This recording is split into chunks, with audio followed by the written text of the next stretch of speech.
Assalamualaikum warahmatullahi wabarakatuh. Bismillahi tawakkalna 'alallah la haula wala quwata illa billah. Asyhadu an la ilaha illallah wa asyhadu anna Muhammadar Rasulullah.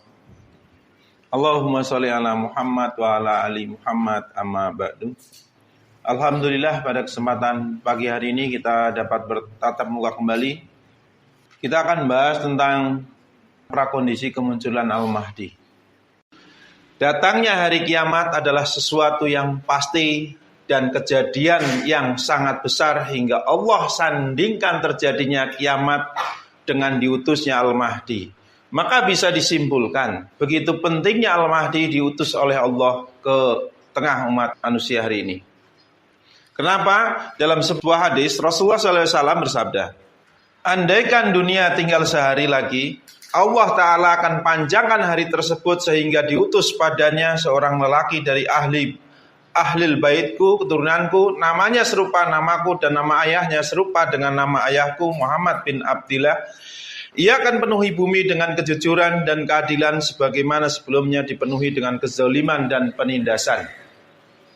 Jadi Rasulullah menyampaikan bahwasanya andaikan dunia tinggal sehari lagi, Allah Ta'ala akan panjangkan hari tersebut sehingga diutusnya padanya seorang laki-laki dari ahlul bait. Jadi ini adalah sebuah keterangan, gambaran di mana kejadian kiamat itu sangat besar kejadiannya. Sampai-sampai Allah menerangkan, andaikan dunia tinggal sehari lagi, Allah Ta'ala akan panjangkan hari tersebut sehingga diutus padanya seorang lelaki. Kita akan bahas apa dibalik Allah mengutus Al-Mahdi tersebut. Jadi nggak mungkin kalau dia tidak membawa sesuatu petunjuk yang menjadikan diutusnya menjadi sangat penting. Al-Mahdi akan memurnikan kembali ajaran Islam. Ini yang menjadikan dia dikatakan sebagai mujadid, pembaharu agama. Rasulullah SAW bersabda, aku berikan kabar gembira kepada kalian dengan datangnya Al-Mahdi. Dia diutus kepada umatku ketika terjadi perselisihan dan keguncangan di antara manusia. Lalu bumi akan dipenuhi dengan keseimbangan dan keadilan sebagaimana ia telah dipenuhi dengan kejahatan dan kezaliman. Di hadis selanjutnya, penduduk langit dan bumi ridho dengannya, kemudian Allah memenuhi hati anak cucu Adam dengan kekayaan sehingga mereka tidak saling membutuhkan antara satu dengan yang lainnya. Jadi Al-Mahdi akan memurnikan kembali ajaran Islam. Kenapa saya katakan memurnikan kembali? Al-Quran benar-benar dipakai dari ayat per ayat, surat per surat secara keseluruhannya. Al-Quran akan kembali berlaku dari ayat per ayatnya itu semua. Maka dalam sebuah hadis Rasulullah SAW bersabda, aku berikan kabar gembira kepada kalian dengan datangnya Al-Mahdi. Ia diutus kepada umatku ketika terjadi perselisihan dan keguncangan di antara manusia. Jadi ini dalam sebuah hadis riwayat Imam Ahmad nomor 11.061 yang menjadikan Allah, yang melatar belakangi Allah mengutus Al-Mahdi yang berkesesuaian dengan ayat-ayat ya. Dalam Quran juga dijelaskan bahwasanya ketika terjadi perselisihan, perpecahan itu Allah mengutus utusannya di sana tengah-tengah. Nabi dan Rasul diutus kepada suatu kaum yang ketika terjadi perselisihan dan perpecahan dan keguncangan. Begitupun Al-Mahdi. Al-Mahdi diutus karena apa? Terjadinya huru-hara, fitnah. Umat Islam hari ini terpecah menjadi 73 golongan. Al-Mahdi membawa petunjuk untuk membedakan mana yang benar, mana yang salah.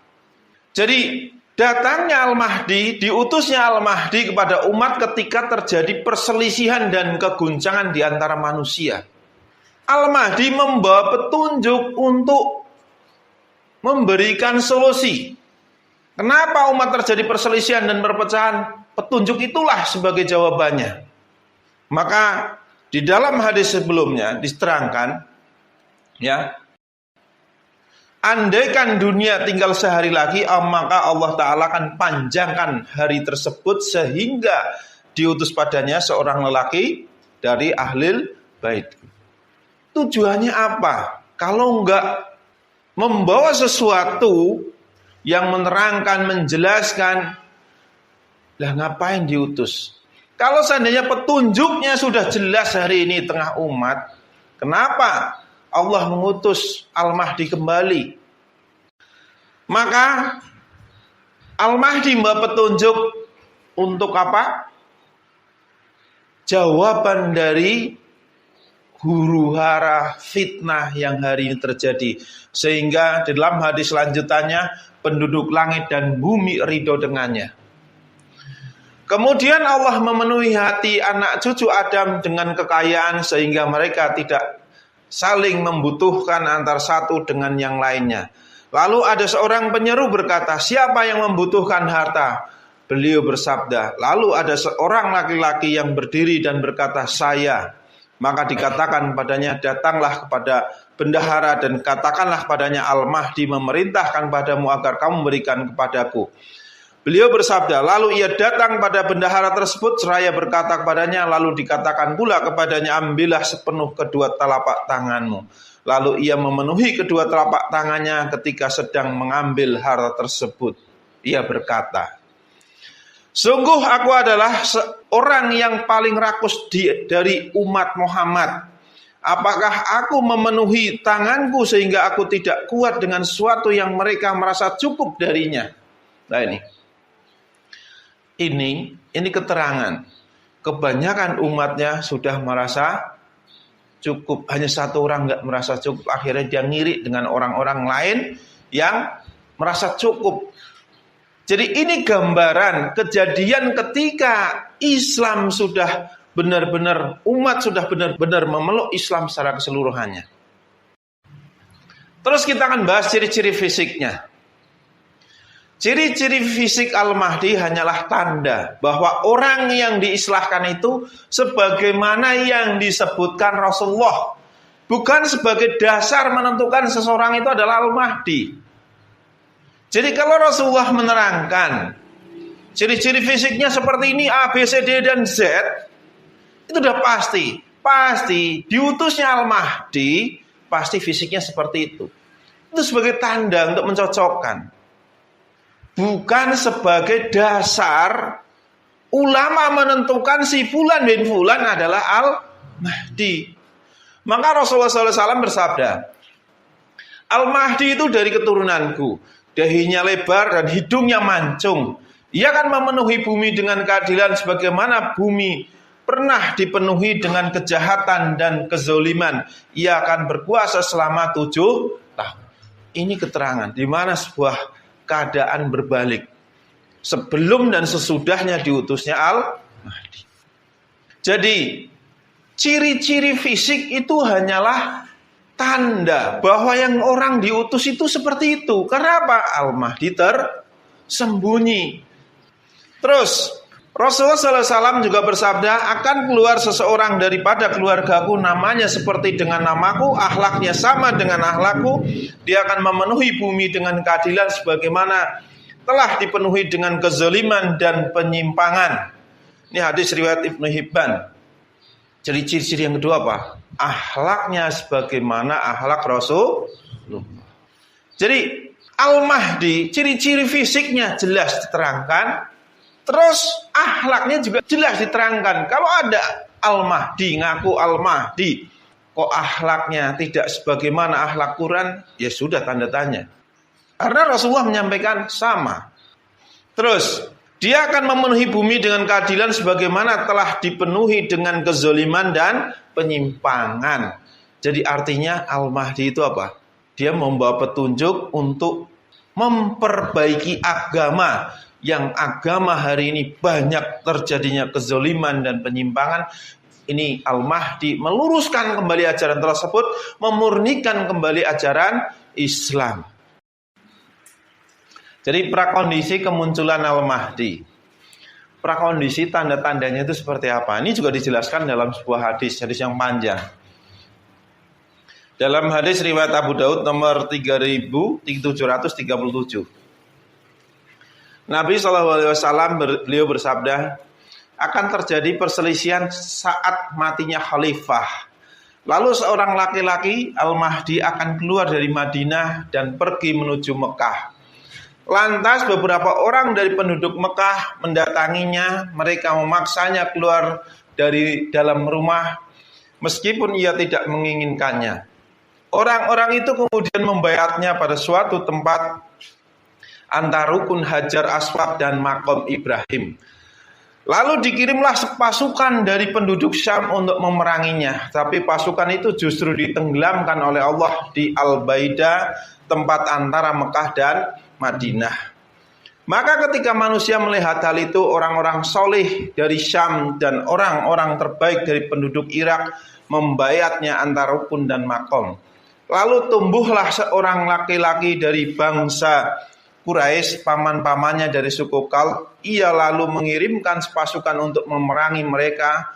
Orang-orang berbaiat kepada Al-Mahdi, namun mereka dapat mengalahkan mereka, pasukan yang dikirim oleh laki Quraisy dan suku Kalb. Alangkah ruginya orang yang tidak ikut serta dalam pembagian ghanimah perang melawan suku Kalb. Ia Al-Mahdi lalu membagi ghanimah dan membina manusia dengan sunnah Nabi mereka SAW dan menyampaikan Islam ke semua penduduk bumi. Ia berkuasa selama 7 tahun, kemudian wafat disolati oleh kaum muslimin. Ini prakondisinya seperti itu. Jadi awalnya akan terjadi perselisihan saat matinya khalifah. Allahu a'lam. Makanya khalifah ini, yang khalifah yang sudah meninggal, Raja Abdullah, atau khalifah sekarang, Allahu a'lam. Tetapi hari ini itu sudah terjadi perselisihan itu. Jadi putra mahkota hari ini itu sudah berselisih, sudah saling bunuh. Hanya nggak masuk media saja.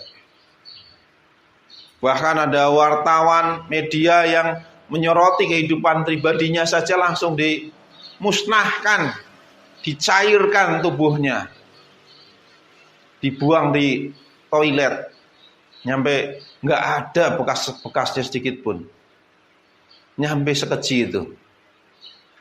Terus di dalam hadis yang lain, Rasulullah SAW bersabda, kelak 3 orang akan berperang di dekat perbendaharaan kalian ini, yaitu Ka'bah, dan kesemuanya adalah anak khalifah. Dan tidak ada yang menang melainkan 1 orang. Lalu muncullah bendera-bendera hitam dari wilayah timur. Mereka lantas memerangi kalian dengan peperangan sengit yang sama sekali belum pernah dilakukan kaum manapun. Jika kalian melihatnya, maka berbaiatlah padanya walaupun sambil merangkak di atas salju, karena sungguhnya dia adalah khalifah Allah Al-Mahdi. Hadis riwayat Ibnu Majah nomor 4074. Jadi ini kejadian yang pasti akan terjadi. Ketika Rasulullah menyampaikan pasti terjadi. Hari ini itu sudah terjadi.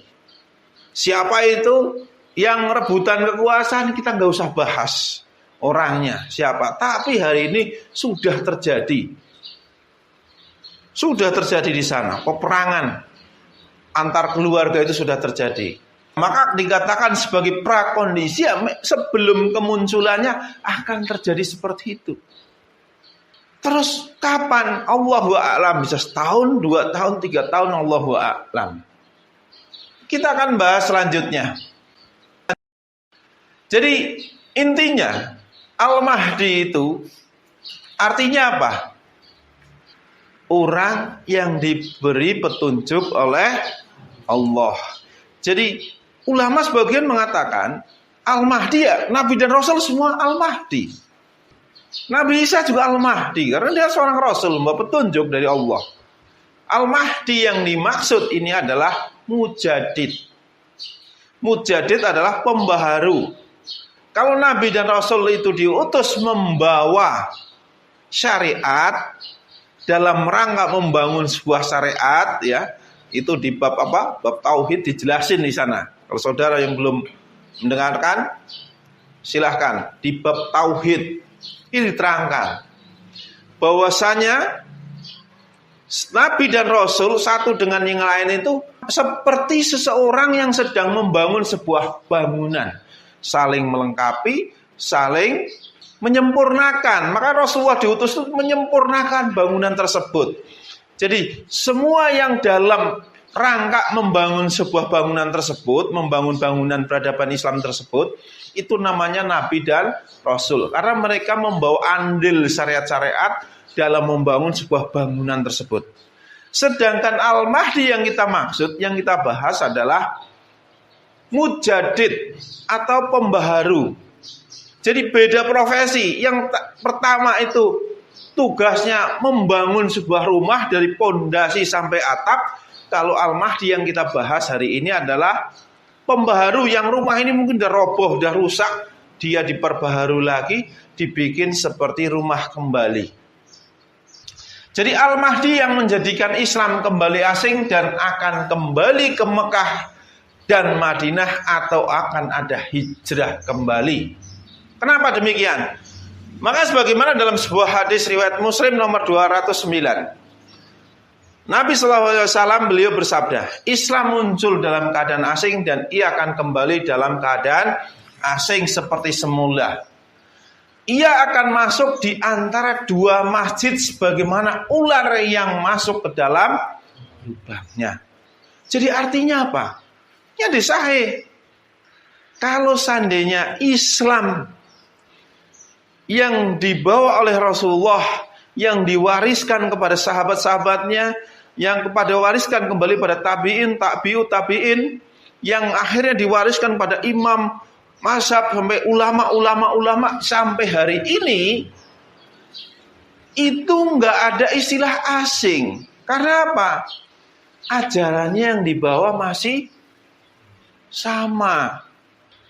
Masih sama. Kalaupun ada penyimpangan segala macam, itu pelan-pelan dan orang tuh nggak sekaligus langsung wah ini menyimpang atau apa, enggak, karena sedikit demi sedikit akhirnya semakin jauh. Nah, yang menjadikan Islam kembali asing di bahasan Al-Ghuraba itu jelas di sana. Al-Mahdi lah yang menjadikan Islam itu kembali asing. Jadi proses islah itu dipandaikan oleh Allah, di mana Muhammad bin Abdullah ini diberi pengetahuan, dipandaikan, diberi pemahaman, sehingga dia membawakan Islam yang hari ini mungkin sudah bercampur-campur, itu kembali murni, yang akhirnya manusia melihatnya menjadi sesuatu yang asing. Maka di dalam hadis yang lain, dalam riwayat Ahmad nomor 16094, Nabi SAW beliau bersabda, Islam dalam keadaan asing lalu akan kembali asing sebagaimana bermula. Maka beruntunglah orang yang asing. Ada yang bertanya, wahai Rasulullah, siapakah orang yang asing itu? Beliau menjawab, orang-orang yang berbuat baik jika manusia telah rusak. Demi jiwaku yang berada di tangannya, sungguh iman itu akan masuk ke Madinah sebagaimana masuknya cairan. Demi zat yang jiwaku berada di tangannya, sesungguhnya Islam akan bersatu ke tempat antara dua masjid ini sebagaimana kembalinya ular ke lubangnya. Nah, ini diriwayatkan dalam hadis riwayat Ahmad. Terus di dalam hadis yang lain juga sama, banyak. Akan kembali. Kalau saudara kembali masuk ke dalam rumah, tapi nggak pernah keluar rumah, kira-kira lucu nggak? Lah iya. Jadi dikatakan kembali ke dua masjid ini, Masjidil Haram dan Masjid Nabawi, artinya Islam pernah keluar dari sana. Jadi artinya Islam muncul pertama kali Rasulullah yang bawa, yang akhirnya keluar. Yang akhirnya Islam dimunculkan kembali, yang terlihat asing, terdengar asing, dan kembali ke dua masjid tersebut. Kembalinya seperti ular yang masuk ke dalam lubangnya. Pasti enggak? Pasti. Jadi artinya umat Islam akan mengalami hijrah kembali. Rasulullah SAW bersabda, sesungguhnya Islam diawali dalam keadaan asing akan kembali dalam keadaan asing seperti awal mulanya, maka berbahagialah bagi orang-orang asing. Dikatakan, ada yang bertanya kepada Rasulullah, siapakah orang-orang yang asing itu? Beliau menjawab, yaitu orang yang memisahkan diri dari kabilah-kabilah atau golongan. Jadi artinya, Islam yang asing ini tidak berasal dari satupun golongan yang hari ini ada. Tetapi Allah lah yang memunculkan kembali Islam itu. Karena apa? Melalui Muhammad bin Abdillah, melalui Al-Mahdi, inilah Islam kembali murni. Maka dikatakan asing seperti itu. Maka Muhammad bin Abdillah ini pada akhirnya akan kembali sebagaimana ular kembali ke lubangnya. Jadi artinya apa? Al-Mahdi akan mengalami hijrah sebagaimana yang dialami oleh Rasul. Jadi sebelum kita membahas lebih lanjut, kita akan dengarkan pendapat-pendapat ulama. Di mana pendapat ulama? Yang pertama, Muhammad bin Abdillah dipaksa oleh 7 ulama dunia yang kemudian Allah mengislahkannya. Jadi Muhammad bin Abdillah dipaksa menerima baiat hanya atas dasar kemiripan fisik dan nama. Kira-kira gimana? Ini namanya sesuai, Muhammad, bapaknya Abdillah. Terus hidungnya mancung. Terus giginya 1, 2, 3, 4 gitu, berjarak gitu kan. Renggang gitu. Terus dahinya, jidatnya lebar, rambutnya seperti apa kan dijelasin itu dalam hadis. Apakah hanya karena kemiripan fisik dan nama menjadi alasan ulama memaksa Muhammad bin Abdillah tersebut? Yang kemudian Muhammad bin Abdillah dipaksa 7 ulama dunia agar menjadi Al-Mahdi. Kalau tidak mau dibaiat, maka akan menanggung dosa seluruh umat Islam begitu. Itu bahasanya seperti itu. Kalau nggak mau dibaiat akan menerima dosa umat Islam. Yang akhirnya yang Muhammad bin Abdullah ini nggak tahu menahu tentang agama, tentang segala macam, yang mungkin orang soleh atau tahu agama segala macam, yang akhirnya malam-malamnya dipandaikan, diislahkan oleh Allah.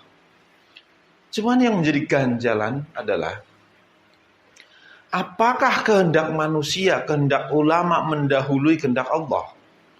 Yang manusia memaksa seseorang menjadi utusan Allah, menjadi pilihan Allah, yang kemudian Allah memilihnya. Ya kayak hari ini saja, kita berdemokrasi aja. Pilihan Allah, utusan Allah, tidak melibatkan manusia. Allah tidak melibatkan manusia dalam memilih hamba-hambanya. Ingat itu. Jadi intinya gini. Al-Mahdi adalah utusan Allah.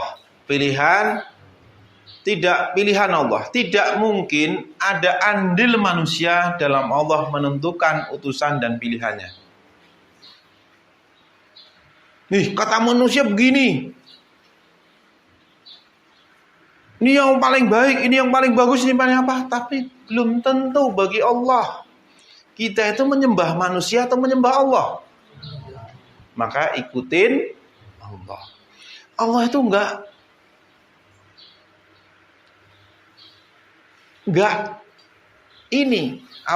mengikut sertakan manusia dalam menentukan takdir, menentukan segala macam, apalagi utusannya. Ingat jadi itu. Jadi enggak mungkin manusia memilih manusia yang dikatakan ini adalah Al-Mahdi, ini adalah utusan Allah, yang kemudian Allah memilihnya sebagai utusan. Atau dengan kata lain, ada seorang nabi yang ditentukan oleh manusia, ini nabi, ini rasul, yang kemudian Allah malamnya akan memberikan wahyu padanya. Jadi itu enggak mungkin. Umat tidak bisa menentukan pilihan Allah, hanya satu yang sahih dalam mengenal Nabi dan Rasul, yaitu setelah mereka mendapatkan wahyu. Begitupun Al-Mahdi, tidak ada yang sahih dalam menentukan si Fulan bin Fulan adalah Al-Mahdi kecuali dari petunjuk yang dia bawa. Mau manusia nggak suka semua, nggak ngaruh bagi Allah. Manusia kafir semua, nggak ngaruh. Nabi Nuh demi menyelamatkan utusannya, Allah membinasakan kaumnya semuanya. Gitu kan? Jadi nggak pakai pertimbangan manusia. Kata manusia begini, kata si manusia begini, kata nggak ngaruh. Kalau Allah sudah menetapkan suatu ketetapan, nggak ada pilihan lain kepada manusia kecuali mentaatinya. Kalau nggak kepengen di azab. Jadi seseorang yang telah diislahkan atau dipandaikan oleh Allah membawa petunjuk sebagai penjelasan Al-Quran dan Sunnah sebagai furqan atau pembeda antara yang hak dan yang batil. Petunjuk dan furqan itulah satu-satunya yang sahih dalam mengenal sosok Al-Mahdi. Ciri-cirinya seperti apa fisiknya? Ya pasti yang disampaikan oleh Rasul. Hidungnya mancung, rambutnya tersingkap, jidatnya panjang, giginya seperti apa, ada tai lalatnya. Itu dijelasin. Itu lebih ciri-ciri fisik kalau orang yang diislahkan itu seperti itu. Bukan dasar ulama menentukan Al-Mahdi itu seperti itu. Maka kamu cari orangnya, nanti begitu dicari seperti ini ciri-cirinya, langsung dibaiat, kemudian Allah mengislahkan. Bukan. Tapi itu lebih kepada ciri-ciri fisik. Kalau Allah mengislahkan seseorang itu seperti yang disampaikan oleh Rasulullah. Maka Rasulullah SAW bersabda, Al-Mahdi adalah dari kami, yaitu Ahlul Bait. Allah memperbaikinya, mengislahkannya dalam satu malam. Islah adalah proses seseorang mendapat petunjuk dari Allah atau menjadi Al-Mahdi. Jadi islah inilah proses yang Muhammad bin Abdullah ini menjadi Al-Mahdi. Karena Al-Mahdi itu membawa petunjuk. Jadi islah itu di mana Allah memberikan petunjuk pada dia, maka setelah dia mendapatkan petunjuk, maka disebutlah Al-Mahdi. Nah terus, sedangkan baiat paksa yang dilakukan oleh ulama kepada Muhammad bin Abdullah inilah adalah Al-Mahdi menjadi imam. Di proses Al-Mahdi menjadi imam, menjadi pemimpin. Karena apa? Ulama mencari petunjuk yang benar sudah beredar di umat. Tanda-tandanya sudah jelas, orangnya nggak ada. Akhirnya ulama mencari, mana nih Al-Mahdi? Maka dia mencari berdasarkan petunjuk. Lah, maka sosok Muhammad bin Abdullah ini akhirnya dipaksa. Orang yang diislahkan yang tadi islahkan oleh Allah, Al-Mahdi ini dipaksa menjadi imam. Itu pun sebenarnya nggak mau. Al-Mahdi nggak mau jadi pemimpin. Makanya kalau hari ini ada orang yang pengen jadi imam, apalagi menonjolkan diri, nih Al-Mahdi, ini Imam Mahdi, itu nggak sesuai dengan sunnah, nggak sesuai dengan jalur sunnah. Imam Mahdi tersebutnya menjadi imam, menjadi pemimpin karena dipaksa, dia nggak mau jadi pemimpin. Nah kalau ada orang menyodorkan diri saya Imam Mahdi, itu aneh. Berarti Rasulullah bohong dong. Kenapa? Al-Mahdi katanya dipaksa. Ini menyodorkan diri. Ya, jelas sampai sini.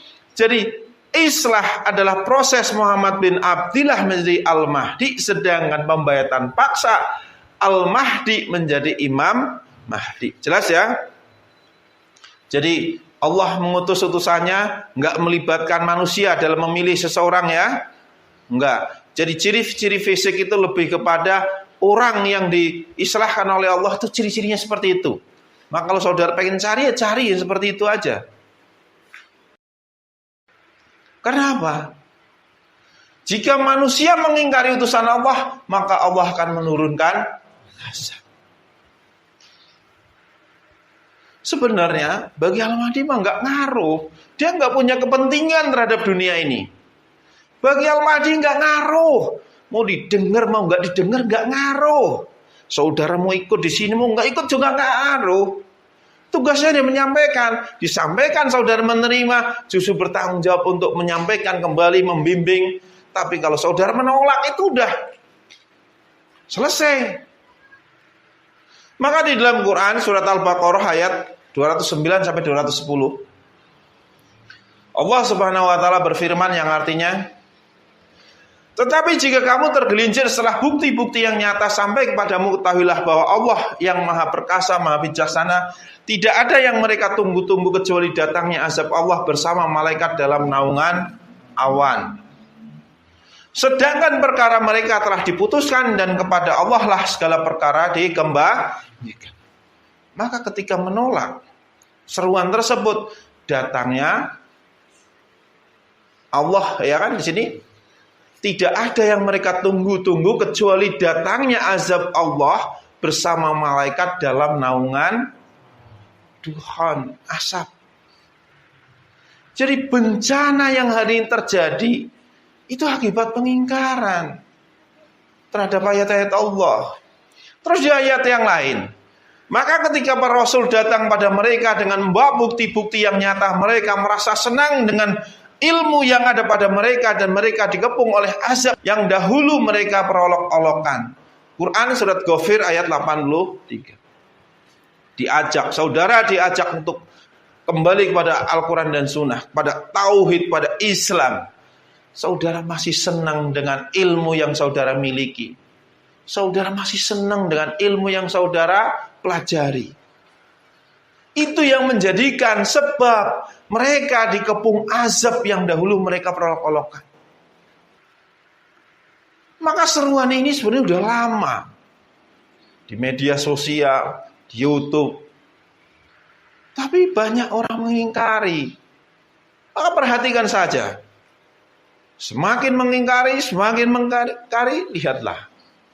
Banyaknya wabah dan bencana seharusnya menjadi tanda telah diutusnya mujadid, karena Allah tidak akan membinasakan suatu kaum sebelum mengutus utusannya. Maka di dalam Quran surat Al-An'am ayat 131 Allah Subhanahu wa taala berfirman, Bismillahirrahmanirrahim. Demikianlah para rasul diutus karena Tuhanmu tidak akan membinasakan suatu negeri secara zalim sedang penduduknya dalam keadaan tidak tahu atau belum tahu. Terus dalam Quran surat Asy-Syu'ara ayat 208, Bismillahirrahmanirrahim. Dan kami tidak membinasakan suatu negeri kecuali setelah ada orang-orang yang memberi peringatan kepadanya. Jadi, artinya kalau wabah bencana yang hari ini terjadi berturut-turut, itu tandanya telah diutusnya utusan Allah. Jadi pendapat yang mengatakan kalau Al-Mahdi nggak mau menerima baiat terus dia akan menanggung dosa umat Islam itu kalimat yang keliru. Karena apa? Al-Mahdi bukan sebagai penjaga dan pemelihara umat Islam, tetapi tugasnya hanya menyampaikan. Umat dan ulama mau percaya atau tidak percaya, Al-Mahdi tidak butuh pengakuan mereka. Nggak butuh. Jadi Al-Mahdi nggak butuh pengakuan manusia, nggak butuh pengakuan ulama. Tugasnya hanya menyampaikan, umat mau percaya, mau mengikuti silahkan, itu keuntungannya untuk mereka. Kalau mereka tidak percaya, tidak mengikuti juga kerugiannya untuk mereka. Maka di dalam Quran, surat Al-An'am ayat 104, Allah Subhanahu wa taala berfirman yang artinya Bismillahirrahmanirrahim. Sungguh bukti-bukti yang nyata telah datang dari Tuhanmu. Barang siapa melihat kebenaran itu maka manfaatnya bagi dirinya sendiri, dan barang siapa buta tidak melihat kebenaran itu maka dialah yang rugi. Dan aku Muhammad bukanlah penjagamu. Maka saudara, Ketika berada di sini, itu saudara yang untung. Saudara nggak berada di sini, juga saudara yang rugi. Di sini nggak ada istilahnya keberadaan saudara atau tidak ada saudara. Kerugian bagi Allah itu nggak ada. Al-Mahdi tidak membutuhkan pengakuan dari siapapun kecuali dari Allah. Tugasnya hanya menyampaikan. Terus di ayat yang lain, Quran surat Al-Isra ayat 54. Bismillahirrahmanirrahim. Tuhanmu lebih mengetahui tentang kamu. Jika dia menghendaki, niscaya dia akan memberikan rahmat padamu, dan jika dia menghendaki, pasti dia akan mengazabmu. Dan kami tidaklah mengutusmu Muhammad untuk menjadi penjaga bagi mereka. Bahkan Rasulullah aja diutus bukan menjadi penjaga dan pemelihara manusia, apalagi menanggung dosa umat manusia. Jadi itu kalimat yang keliru. Al-Mahdi dan pengikutnya tidak ada kepentingan dengan dunia ini. Kenapa? Di dalam sebuah hadis riwayat Ibnu Majah nomor 4073 bahwa Nabi SAW bersabda, akan ada pada umatku Al-Mahdi, jika dipendekkan hidupnya bersama kalian maka menjadi 7 tahun, dan jika tidak maka menjadi 9 tahun. Lantas umatku akan mendapatkan kenikmatan yang belum pernah mereka rasakan sama sekali sebelumnya, akan diberikan makanannya. Maka janganlah kalian menyimpannya sedikit pun. Dan harta benda pada hari itu begitu melimpah. Lalu ada seorang laki-laki berdiri sambil berkata, wahai Al-Mahdi, berilah aku. Ia pun menjawab, ambillah. Ini pesannya apa? Saudara di sini diajarkan untuk zuhud kan? Saudara dagang, saudara kerja untuk dunia saudara atau untuk akhirat saudara? Untuk akhirat. Bahkan ketika saudara di sini condong terhadap dunia, saudara akan jauh. Terasa enggak sebenarnya? Terasa. Kalau bagi yang merasa, sekali saudara condong pada dunia, Allah akan condongkan saudara dan saudara akan dijauhkan dari sini. Maka pesan Rasulullah, maka janganlah kalian menyimpannya sedikit pun. Menyimpan apa? Makanan segala macam. Ya alhamdulillah kita di sini, insya Allah kita memenuhi apa yang Allah dan Rasulullah sampaikan. Kita di sini, siapa yang kepengin jadi orang kaya? Ada enggak? Siapa yang kepengin jadi orang miskin? Alhamdulillah semuanya menjawab pengen jadi orang miskin. Enggak ada di luar sana yang berdoa, ya Allah jadikanlah hidup saya miskin, matikanlah aku dalam keadaan miskin, dan bangkitlah lalu bersama orang-orang miskin. Itu doa Nabi yang buat diolok-olok orang luar. Kita hari ini benar-benar menguswah, mencontoh Rasulullah, ittiba pada Rasulnya. Semoga Allah menolong kita. Amin. Terus di dalam sebuah hadis yang lain, riwayat Al-Hakim dan Ibnu Majah, ketika kami sedang berada bersama-sama Rasulullah SAW, tiba-tiba datang sekumpulan putra dari Bani Hashim. Bani Hashim itu siapa? Saudara-saudaranya Rasulullah sendiri kan? Apabila baginda melihat mereka, tiba-tiba air matanya berlinang dan wajahnya berubah. Abdullah berkata, aku bertanya, kami melihat sesuatu yang tidak kami senangi pada wajahmu. Maka Rasulullah menjawab, kami adalah ahlul bait yang Allah telah memilih bagi kami kehidupan akhirat daripada kehidupan dunia. Sesungguhnya ahli keluargaku sepeninggalanku nanti akan menerima bala bencana, pengusiran dan pembuangan. Ahlul bait yang diterangkan oleh Rasulullah, ahlul bait yang dipilihkan oleh Allah akhirat daripada dunia. Kita di sini milih semoga kita bareng-bareng, kita bersama-sama di sini, kita berjamaah di sini berkumpul dengan ahlul bait Rasulullah. Amin. Sehingga datanglah suatu kaum dari arah timur yang membawa panji-panji hitam. Mereka meminta kebaikan tapi tidak diberikannya. Lalu mereka berjuang dan menang. Lalu diberikan apa yang mereka minta itu tapi mereka tidak menerimanya. Sehingga mereka menyerahkan kepemimpinan itu kepada salah seorang lelaki dari ahlul keluargaku, Al-Mahdi. Dia lalu memenuhi dengannya, berbuat adil seperti sebelumnya yang dipenuhi dengan kezaliman. Barang siapa di antara kamu semuanya yang menjumpai hal-hal tersebut, hendaklah dia mendatangi mereka walaupun terpaksa merangkak di atas salju. Di awal kita bahas, andai kiamat ini tinggal sehari, maka Allah akan panjangkan. Ini Allah kepada alam semesta ini kan. Seandainya kiamat tinggal sehari akan dipanjangkan. Ini Rasulullah menggambarkan, andai saudara melihat kedatangan Al-Mahdi, datangilah walaupun harus merangkak di atas, walaupun saudara harus mati. Sekarang belum merangkak di atas salju. Merangkak di atas salju ada yang kuat. Coba merangkak di atas salju, itu berat. Jadi artinya, sebegitu pentingkah Al-Mahdi? Al-Mahdi dan pengikutnya memiliki sifat zuhud terhadap dunia ini. Jadi tadi kita sudah bahas, intinya pengikutnya itu zuhud terhadap dunia. Dia tidak menyimpan harta benda, terus umatnya banyakkan meninggalkan apa yang dia senangi di dunia ini. Al-Mahdi membawa jawaban dari setiap perselisihan. Maka di dalam sebuah hadis riwayat Ibnu Majah diterangkan, akan terpecah umatku menjadi 73 firqah, hanya satu ke surga dan 70 ke neraka. Bagi dia ditanya siapakah mereka, Rasulullah menjawab Al-Jamaah. Al-Jamaah ini siapa? Ternyata ya Al-Mahdi diutus saat umat Islam terpecah belah menjadi 70-an golongan. Maka saya yakin jamaah tersebut adalah jamaahnya Al-Mahdi.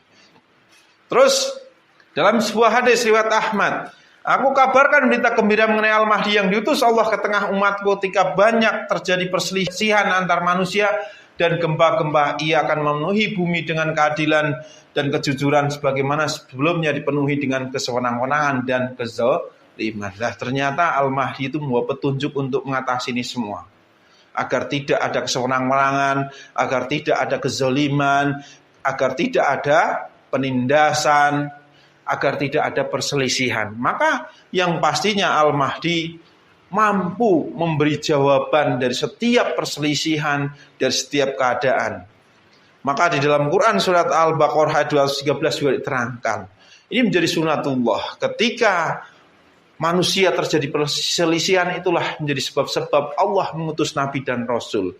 Begitu setelah berakhirnya masa kenabian dan kerasulan, ketika terjadi perselisihan dan perpecahan, masih Allah mengutus utusannya yang bernama Mujadid Al-Mahdi di akhir zaman ini. Untuk apa? Untuk memberi keputusan tentang perkara yang manusia perselisihkan. Demikian tadi apa yang bisa saya sampaikan. Ada salah kata dari pribadi saya, benar ya Allah. Dan saya akhiri, wassalamualaikum warahmatullahi wabarakatuh.